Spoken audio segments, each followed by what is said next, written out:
గానగాపురంలో ఉన్నటువంటి దత్తాత్రేయుని యొక్క లీలలేంటి? గానగాపురంలో మనకి దత్తాత్రేయ స్వామి వారు స్వయంభూగా వెలిశారు. అంటే మిగతా దేవాలయాలు ప్రపంచంలో ఏ టెంపుల్స్ తీసుకున్నా అక్కడ వెలిశారు అంటారు, కానీ గానగాపురంలో దత్తాత్రేయ స్వాముల వారు ఇప్పటికీ ఉన్నారు. అంటే ఇప్పుడు సపోజ్ రాముడు అవతారం ఎత్తారు, అవతారం చాలించారు, అలాగే కృష్ణుడు అవతారం ఎత్తారు, చాలించారు, అయిపోయింది. They have left their physical bodies. కానీ దత్తాత్రేయ స్వామి వారు మాత్రం అవతారం చాలించరు. ఈ సృష్టి ఉన్నంత వరకు కూడా దత్తాత్రేయ స్వాముల వారు ఈ గానగాపురంలోనే ఉంటారు. ఇకపోతే ఆయన గురు రూపంలో వెలిశారు. ఆయన తర్వాత బర్రె, మీరు లీలాడు అడిగారు కాబట్టి చెప్తున్నా, ఆయన ఒక వృద్ధురాల దగ్గర బర్రె ఉంటుంది. ఆ బర్రె వట్టిపోయింది, దానికి పాలు రావు. అప్పుడు ఆమెను యజమానురాలు ఏం చేసేదంటే వీళ్ళకి పంపించేది, కూలి పనికి పంపించేది ఆ బర్రెని. అయితే స్వామివారు వాళ్ళని ఉద్ధరించాలనుకున్నారు. వాళ్ళ ఇంటికి వెళ్తారు. వెళ్ళేసరికి ఎందుకమ్మా అబద్ధాలు చెప్తున్నావు, బర్రె పాలిస్తుంది కదా అంటారు. ఏమీ పెట్టడానికి ఏమీ లేదంటే వెళ్ళి పితుకుతుంటే పాలు వచ్చేస్తాయి. ఇది ఒక లేలనుకోండి. రెండవది, మాటలు రాని వాళ్ళకి మాటలు రప్పించడం మగవాడికి.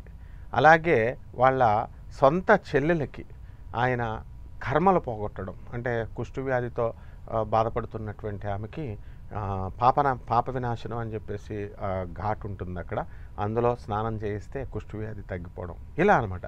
ఆ తర్వాత వేద పండితులు గర్వంతో ఉన్నటువంటి వాళ్ళకి ఒక మామూలు ఏమీ కూడా వేదం తెలియని, శాస్త్రం తెలియనటువంటి ఒక నిమ్న జాతి వ్యక్తి చేత వేదాలు పలికించి చండాలుని చేత ఉచ్చరింపజేసి వాళ్ళని ఓడించడం, ఇలా గర్వభంగాలు.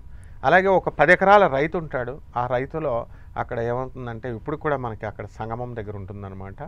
ఆ రైతు రోజు గురువుగారు ఏం చేసేవారంటే దత్తాత్రేయ స్వామి వారు 2వ అవతారం నృసింహ సరస్వతి స్వాముల వారు.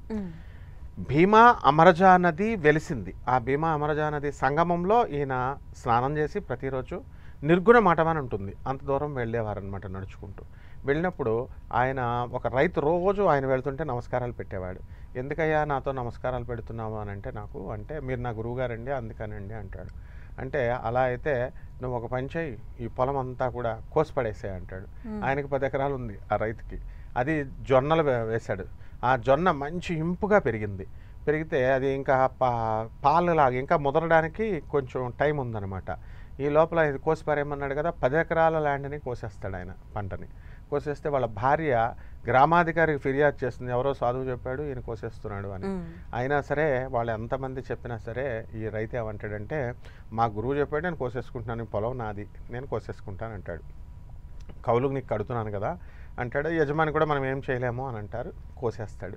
కోసేసిన తర్వాత 10 రోజులకి ఆ మొత్తం గానగాపురం అంతా కూడా వర్షం వస్తుంది, భయంకరమైన తుఫాను.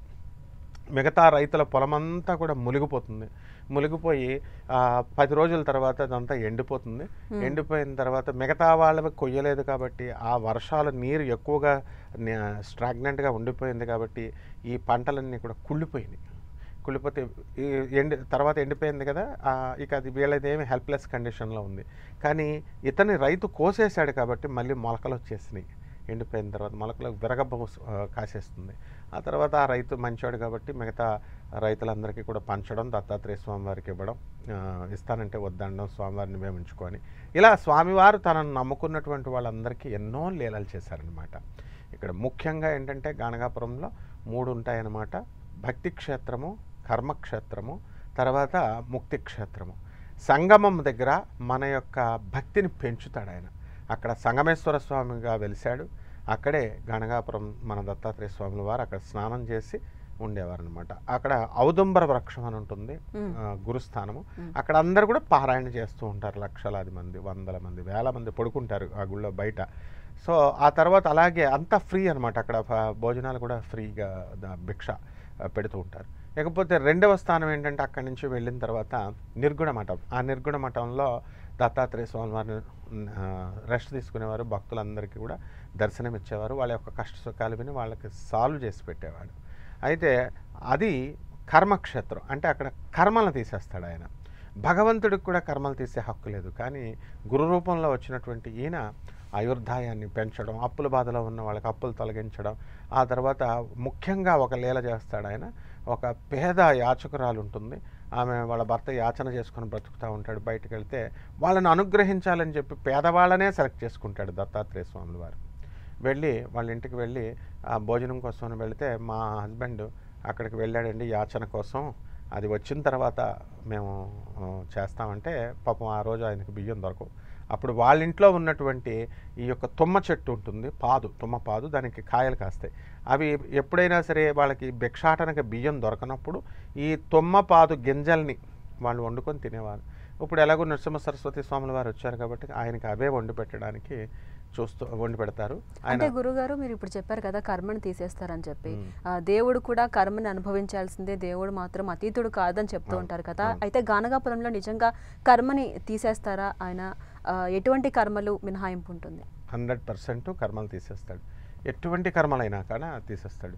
అయితే పశ్చాత్తాపం ఉండాలి. ఆయన ఇప్పుడు మామూలుగా దేవుడు యొక్క లక్షణం ఏమిటి? దేవుడు ఏం చేస్తాడంటే నిరంజనుడు. అంటే ఆయన శత్రువుల్ని ఏమండు, మిత్రుల్ని ఏమండు. ఆయన ఎవరికి, నాకు ఎవరూ మిత్రులు కాదు, భగవద్గీతలో క్లియర్గా చెప్పాడు. నాకు ఎవరూ శత్రులు కాదు. మీరు చెడ్డ పనులు చేసినా నేనేమన్ను, మంచి పనులు చేసినా నేనేమన్ను. నన్ను అడిగితే మార్గదర్శనం చేస్తాను. అది ఎలాగా నాయన, ఇది మంచి మార్గం, ఇది చెడ్డ మార్గం అని. నీ కర్మకు నువ్వే అనుభవించాలి. మంచి పనులు చేస్తే మంచి కర్మలు సుఖాలు వస్తాయి, చెడ్డ పనులు చేస్తే చెడ్డ పనులు వస్తాయి.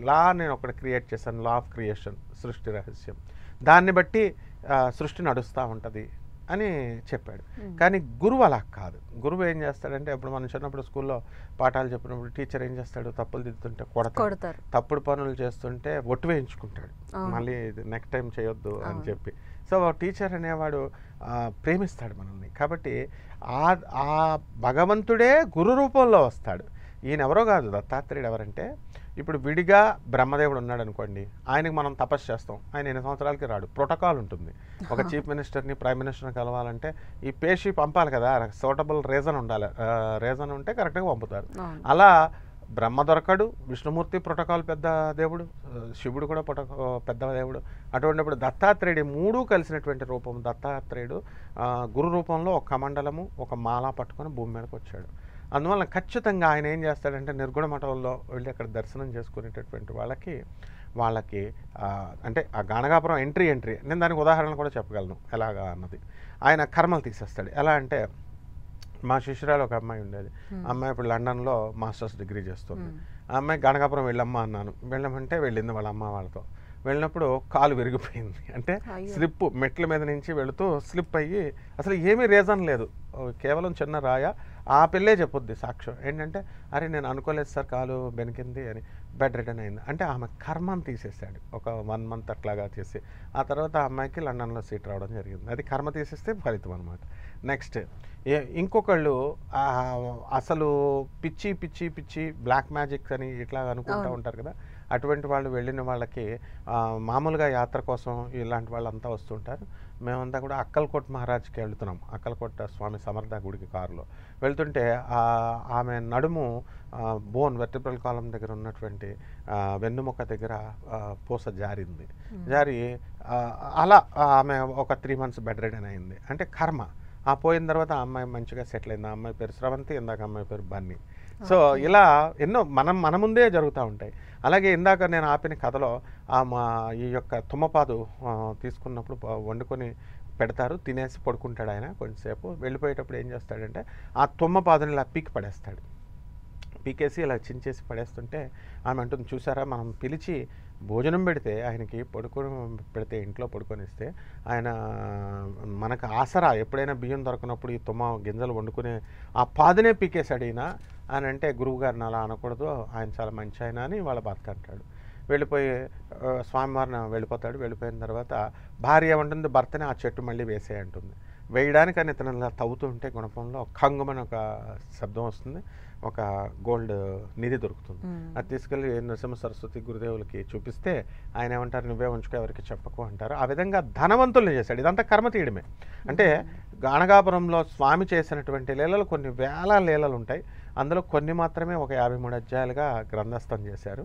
సో వాటిల్లో ఏంటంటే మనకి ఇవన్నీ నగ్న సత్యాలు జరిగినటువంటివి. ఇక ఆఖరిగా అక్కడ నిర్గుణ మఠంలో మన కర్మలను తీయడం, అక్కడ నిద్రిస్తూ ఉంటారు.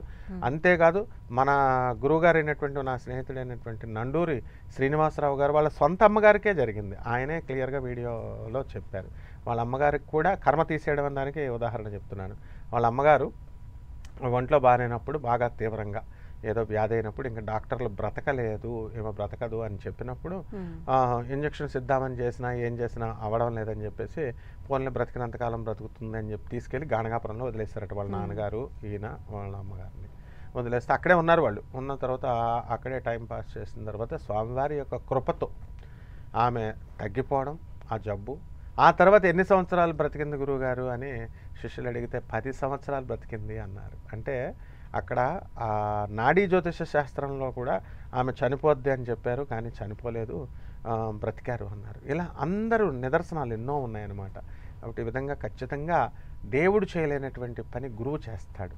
న గురోరధికం తత్వం న గురోరధికం జ్ఞానం న గురోరధికం తపః తస్మై శ్రీ గురవే నమః. న గురోరధికం న గురోరధికం న గురోరధికం ఇది శివ శాసనతః. గురువు కంటే అధికమైంది ఏదీ లేదు, ఇది శివుని యొక్క శాసనం అన్నారమ్మ. అందువల్ల కర్మ ఖచ్చితంగా చేసేస్తాడు.